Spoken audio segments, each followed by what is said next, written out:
അനർഘ നിമിഷങ്ങൾക്കിനി ലാവീസിന്റെ ലാവണ്യ സ്പർശം. ലാവീസ് designs bridal collections near AKG hospital, Pamban Madhavan road, Thalap, Kannur. മൂന്നാം മോദി സർക്കാർ നാളെ സത്യപ്രതിജ്ഞ ചെയ്ത് അധികാരമേൽക്കാനിരിക്കെ വാഴുമോ വീഴുമോ എന്ന് കണ്ടറിയണം.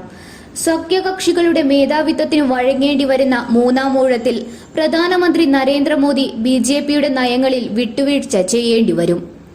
പ്രതീക്ഷകളെയും അവകാശവാദങ്ങളെയും തെറ്റിച്ചുകൊണ്ട് ലോക്സഭാ തെരഞ്ഞെടുപ്പിൽ വൻ തിരിച്ചടി നേരിട്ടതോടെ സർക്കാർ രൂപവൽക്കരണത്തിന് സഖ്യകക്ഷികളായ JDU, TDP എന്നിവരെ കൂട്ടുപിടിക്കുകയായിരുന്നു BJP കഴിഞ്ഞാൽ വലിയ കക്ഷികളായ ചന്ദ്രബാബു നായിഡുവിന്റെ TDPയുടെയും നിതീഷ് കുമാറിന്റെ JDUവിന്റെയും നിലപാടുകളുമായി പൊരുത്തപ്പെടുന്ന നയങ്ങളെ BJPക്കിനി നടപ്പാക്കാനാകൂ.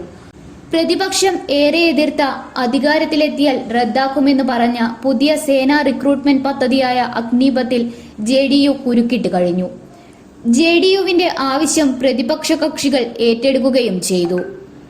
JDU BJP ഭിന്നതയ്ക്ക് സാധ്യതയുള്ള മറ്റൊരു വിഷയം ജാതി സെൻസസ് ആണ്. NDA സർക്കാരിൽ വിലപേശൽ ശക്തി ലഭിച്ച JDUവിന്റെ നിലപാട് BJPക്കൊരു തലവേദനയാകും.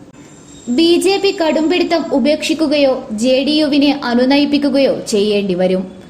ആഭ്യന്തരം, പ്രതിരോധം, ധനകാര്യം, വിദേശകാര്യം തുടങ്ങിയ വകുപ്പുകൾ BJP കൈവിടില്ലെങ്കിലും പ്രാധാന്യമുള്ള നിരവധി വകുപ്പുകൾ സഖ്യകക്ഷികൾക്ക് നൽകേണ്ടി വരുന്നത് BJP നയങ്ങൾക്ക് തിരിച്ചടിയാകും.